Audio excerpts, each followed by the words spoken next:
today's video, I'm going to be giving you a complete beginner's guide to Katalon. If you find this video useful, please consider liking and subscribing, and let's get right into it.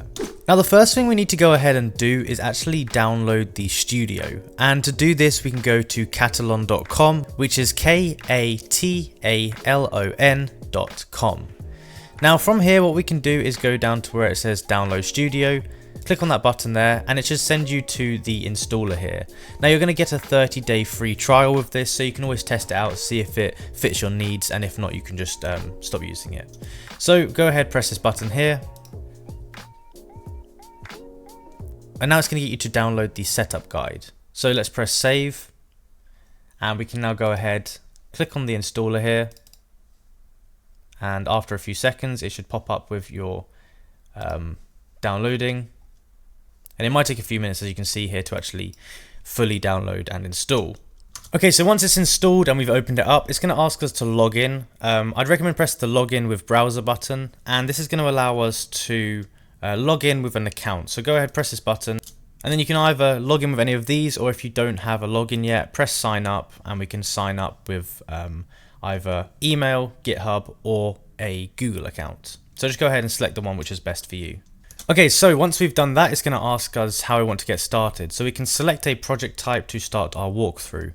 I'm going to do Web UI, but you can pick whichever one is applicable for your needs. So just press continue, and it should go ahead and launch up a test project here. So you can see it's generating all the stuff here. Give it a second, and then we can just press OK. There might be like a million pop-ups. I'm just going to press OK on here. I'm going to put maybe later on this. So once we've gone ahead and created our first project, I would recommend going ahead and just testing out the test case. So make a test case, your first one here. To do that, what we want to do is go to the top left hand corner here, and we're going to go to this button here, and it's going to bring up this pop-up here, which is the web recorder. Now they have a sort of test site you can use it on. The URL should be put in here already. If not, it's demo.katalon.com. And what we can do is we can now go ahead and we can press on the start recording button. This will open up a browser here, and what you can do is you can go ahead and do some actions on this site. So let's say we want to click on the make appointment button, and then let's say we want to go to here and we want to go home, and then we want to go to, like, I don't know, click on something here. We can go ahead and do that. Once we're ready, we can go ahead and we can press on the stop recording button. That will stop recording our actions. And then here what you can see is all of the different actions we've just done. They're now going to be identified here. So you've got the item, you've got the object that we clicked on, and then we have the input here as well, like that. So what we can do here is we can save script, and we can just press OK. And we can save the test case. We'll just put make appointment. We'll press OK. And here we go, we have our test case here of all the different actions that happened, the objects and everything there. So that is our first test case created. And obviously you can do this on the test site, or you can do this on a real site straight away if you'd like to. So next up, what we can do from here is we can go ahead and make a test suite. So go over here to the left hand side, go to test suites, go to new, and test suite here like this. Press OK. And now what we can do is we can go ahead and we can add one here. So we can select one of the test cases that we just created. So let's say this one here, press OK. Then at the top we can select the execution information. So things like the implicit timeout. So you can use default, or you can select a manual one here. The retry failed executions, and retry after executing all. So we can go ahead and change all of these settings here depending on what you're trying to test here. And you can also change the mail recipients here if you want to. We can go ahead here, press on the run button now, and this is going to run the test case with this data here. And you see it's basically going to do a run through essentially what you've just done. And you'll see it will pass or fail here. And it's obviously, or it's most likely going to pass on the test site here.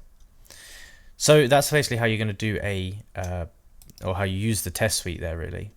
So next up, what we want to do is we want to analyze our test activities with their cloud platform. And to do this, first of all, we need to go to project and then settings.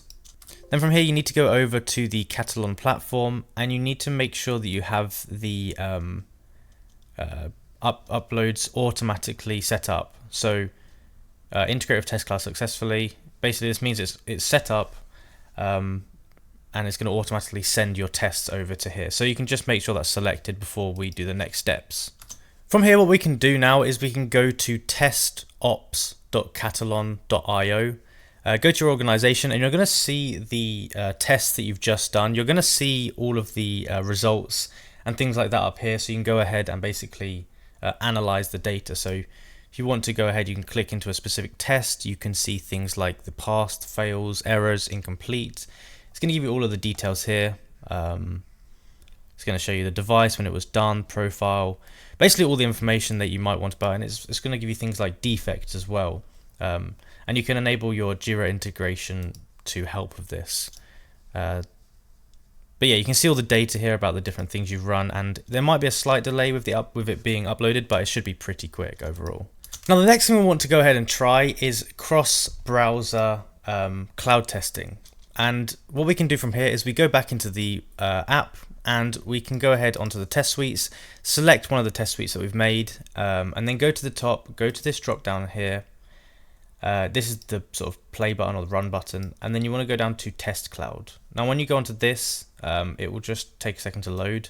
What we can do from here is we can go ahead and select the device, and so we can go mobile browsers, desktop browsers, or mobile native apps. This is just to sort of test if it works on different platforms. But we can go ahead and say, oh, Mac OS, let's try Safari. This here, I think that's the version. And essentially what you can do from here, go ahead and press on run, and this will test it on that platform. You can see it's running. This time it's not going to give you the browser, I don't believe, because it's obviously a cloud test. You can see it's running. It's taking a little bit longer than usual, but that's not necessary to worry. And you can see now it's actually finished it here. I can actually click into it to sort of view about it. And I'm going to see all the logs down here on the log viewer. So you can see, you know, the events, any problems, things like that. And we can also go back onto the web version and view it as well. If I give it a quick refresh, you just see it shows up here, and you can see these are the Windows ones, and this is the Safari one that we've just gone ahead and done. Just like that, and you can see the results, all of that kind of stuff there. So that is just a very basic sort of guide, complete beginner's guide to using Katalon. There's obviously a lot more use cases. There's a lot of like features and things that I